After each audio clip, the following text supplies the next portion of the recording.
What's going on, everybody, and welcome to the Other Side of the Firewall podcast, where we talk about the latest and greatest in cybersecurity news, as well as we highlight those movers and shakers and glass ceiling breakers, those people of color who made it to the other side of the proverbial firewall. My name is Ryan Williams, and as always, I'm joined by Shannon Times. What's up? What's up? What's going on? So Shannon is back. You'll see his face in the circle of the thumbnails for the week. He's already on the wrapper, right? So like if you tune in, you've seen that we changed our thumbnails up and stuff like that. So we'll talk about that more about it on Friday. But happy to see you back. It was awesome to have Chris on for the 2 weeks. So definitely check those out if you have not already. Our shows are timeless, right? You don't have to watch them just because let's just say you don't have to skip them just because you have not watched them, right? It's not they're time stamped. That doesn't mean that you can't watch them anytime you want to. We have over 424 episodes, not including this week, so probably like 428. So definitely go back and watch all of them. Start at number 1 and roll through. Get that view count up. But definitely want to jump into the discussion, but I just want to put out there Monday, Tuesday are topics, Wednesday's discussion. Thursday, I have Sam Brown on. We talk about his company. We talk about him as a mentor, a public speaker, and all that goodness, how you can find employment regardless if you're trying to get in this sector or not. So check that out. And then Friday, everything else. So we'll definitely go into Shannon's vacation, me and my daughter in driver lessons, the thumbnails, all the above. We'll talk about all the things. But without further ado, I give it to Shannon. All right, everybody. This article is from Politico.com, and it's titled, "For U.S. Officials, the world's largest hacking conference isn't all fun and games," right? So DEF CON out in Vegas, right? The hacking conference, real risks with this, right? So they in this article, what they talk about and what we want to discuss is they talk about the leadership when it comes to cybersecurity, right? For the U.S. Making the track out to DEF CON, right? So here's what I think about this, right? Like just to have the discussion. Is it worth the risk, right, for people that are in the highest levels of our cybersecurity echelon to make this track out there, right? So they go into this article, they start talking about different things, right? Like your wall of sheep that they do, the people that have attended, different things they've done in the past. And it's like, if you're going to have the director of CISA there, right? Like if you're going to have all these people, like I said, at the higher echelons going to DEF CON, what is it worth and what is the gain for them going out there, right? So DEF CON, like I know of DEF CON, but I didn't know it's been around for as long as it is. So like this is actually the 30th year that they've been doing DEF CON. The first convention was in 1993, and I was like, wow, it's been a while. Like I remember hearing about it, kind of early in my communications career, but I didn't think it was something that had been around for 30 years. So it has some lasting to it, right? So, but this is where you have people that are just like they're kind of at the top of their game, right? Like with what they're doing, and they've done some different things in the past where they've demonstrated some things that have been kind of impressive, right? Like ATMs spewing out money, insulin pumps, which is a medical thing, right? And this is why it's so important, because we've talked about this on the show before, right? Like when it comes to hacking, when it comes to like hospitals and things of that nature, right? The water treatment plants, things of that nature.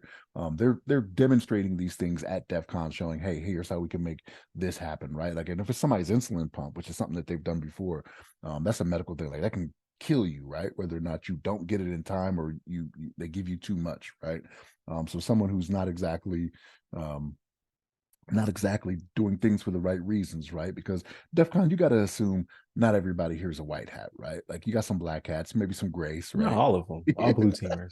No, not at all, not at all, right? Like there are some people that are there just to, they could just be collecting information, right? And so they give some things in the article where they talk about, if you go, turn off your Wi-Fi, turn off your Bluetooth. If it was me, I wouldn't bring any device at all, right? That's just my thing, right? Like abstinence is the only way you don't get pregnant. Like this is the way you don't get hacked. You know what I mean? Like so like I don't know. Just some of the stuff they talk about here. Like, and here's the thing. I do kind of see the benefit of these government officials going to this convention, right? But they even get a brief before they go. They tell them, hey, do these things before you go, right? But at DEF CON, it's one of those things where something new will show up every year. Something new will show up every year. So even though you get a briefing, says don't do this, don't do that, don't do the third, you may show up and be the victim of, whatever the next newest thing is, right? Like they may have a way that they can hack your phone if you leave it in, like, because if you're staying in the, I can't remember what casino it is, it's Caesars or Bellagio or whatever it is, it's one of the major ones, where they hold the convention. Um and and so, like, for this 3 days that you're there, they may have it to where if you're staying in that hotel, oh, we can do it now to where we can hack. We have a tool where we can do it up to 1,000 feet away now, or something along those lines. You know what I mean? That Right, right. no, Like how they're hacking into air gap systems. right. You know what I mean? So, like, and like when you read these things, you're just like, man, like technology, it is what it is, right? Like, so, and even with these government officials that head to this conference, they tell them to treat it like going to China. You know what I mean? And you know how careful the government is when we're going to China or Russia or one of these adversaries we have. That's one of the big ones. You know what I mean? They say treat it like you're going to China, which is like pretty serious. You know what I mean? But DEF CON 3 day event, 30,000 people, I think they said it. Yeah, yeah, three Yes, days, it's 3,000. humongous. Yeah, Yeah. I didn't even think it was that big. Like, I figured maybe 10 at the most, like 10,000 people, but 30,000 people they're saying is who attend this. But the fact that they have, people that are in government that are going to this may be a good thing, right? Like, this could be a recruitment effort as well, right? So it could be a chance for them to get out there and kind of disprove some rumors, right? Like, because you have some of these people that are into like hacking and things of that nature. They're just like, the government is all bad for you, right? Well, they can give their point of view, like, no, we're not all bad. This is what we're trying to do. Let us get our story out to some of these people that may need some legitimate employment. I'll say that, right? Yeah. So, but what's your thoughts on this, Ryan? I'm mostly pro on it. I think it's good that the event has the longevity it has, right? I have no idea what year one looked like. Was it a bunch of like RDP and uh, paint hacks? I don't know, but now it's very sophisticated, right? Um, I think it's awesome that they have the panels that they have, right? You get to hear from the horse's mouth when it comes to red teaming, blue teaming, purple. Like you have all these things that you wouldn't necessarily be able to have access to, right? Like, so some panels are not recorded. So like you attend, you might be talking to one of the most elite hackers in your whatever particular pocket of hacking or whatever. Like you have people from script kiddies all the way up to, um, the top of their craft there discussing what they do, how they do it, and you get to have exposure to things you may not even know were problems, right? So like all the big companies show up, the government shows up. Again, people who are all sides of the fence of hacking show up to make up that $30,000 people pool. And I think it's absolutely necessary, and I'm glad to see the government actually shows up. I'm glad to see they have a brief before they go.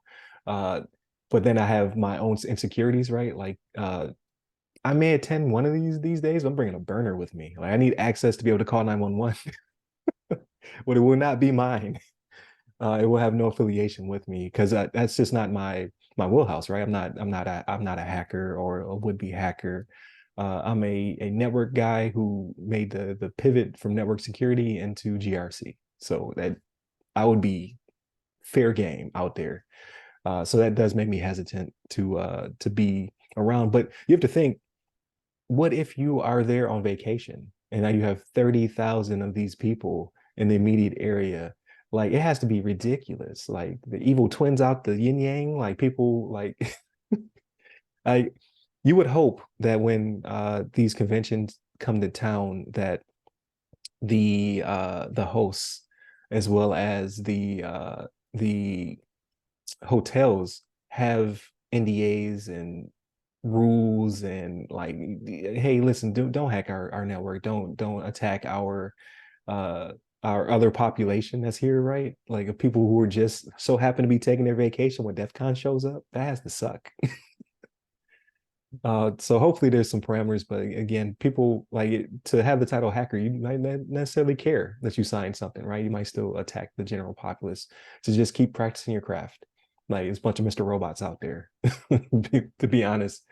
So that part is a little bit scary, but I think it's a necessary evil, and I'm glad that it's still rolling. I'm glad that the government is so involved in it because, like you said, they're picking up talent, or at least they're collecting information themselves, right? Like they're seeing what's out there, what could be done. But then I'm sure they're what is it called? Shaking and grinning, gripping and grinning, right? Like shaking hands, talking to people, making connections.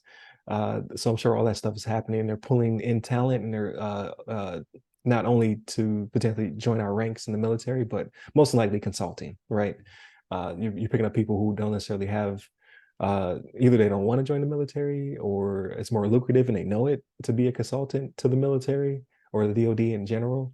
So like you're growing out your base.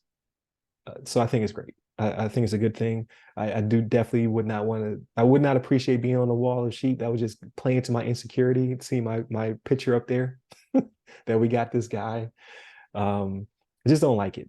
I don't like that piece of it. I didn't like that in tech school either, right? And we are going through technical training, and somebody would RDP into your box or something like that. I didn't like that. Stay out of my stuff. I'm not going to hack you. Don't hack me. So that's kind of the mentality I would have while I was there. But again, I wouldn't bring my smart devices that I care about, and I would probably just have a phone, a jitterbug. Remember the phone with the big buttons that they sell on QVC? So I can call my family if need be, because I'm not in that circle. I do not have the tools to protect myself from 30,000 other people who may be trying to get me. So I will play as safe as possible. But no, again, I do like to see it. I'm glad that it's still around 30 years. COVID didn't take it out, right? Because COVID killed a lot of conventions. Like you don't have your E3s anymore and things of that nature because of COVID. But you still have these mega conferences that are supporting these efforts. So I think it's awesome. I got lots of connections on LinkedIn that have lots of pictures. They were there. I'm just like, oof. Like, but I guess they're on top of their game. So that's great. It's great to see. But with that being said, definitely continue to check us out throughout the week. So typically our discussions revolve around STEM or DE and I initiatives and things of that nature. But every now and then we like to play around with stuff like this, right? I thought, it's interesting that this uh, coincided with the week that just happened, and something we could talk about. Maybe me and Shannon will be at the next DEF CON, right? We'll take a field trip. Like, but we'd have to be around like somewhere near each other, because Shannon is already radio silent when it comes to social media. So like I would have to be able to find him at some point to coordinate. And we can't do smoke signals indoors, so we'd have to Right, right. I'm like, how do we do a Morse code? We got like flashlights. Like, how are bird we going to bird communicate? bird signals like Cole and Martin. You know what I mean? Be like Outcast, hootie hoo. Right, right. It's the only way. Whistles. Yeah. But definitely continue to check us out. So Monday, Tuesday are topics, Wednesday discussion. Thursday, again, I have on Sam Brown, so you can hear about his initiative and what he does and how it can help you secure employment if you're out there looking for a job on the market. And then Friday, everything else. So definitely tune in for that one. Movies, books, games, all that good stuff. So check us out. Hit up our social medias that go by our name. Give me a personal. I'm at RY Security Guy. That's RY Security Guy. I'm on LinkedIn, Clubhouse. I'm still calling it Twitter. We talked about it off camera, and Threads. So stay safe, stay secure.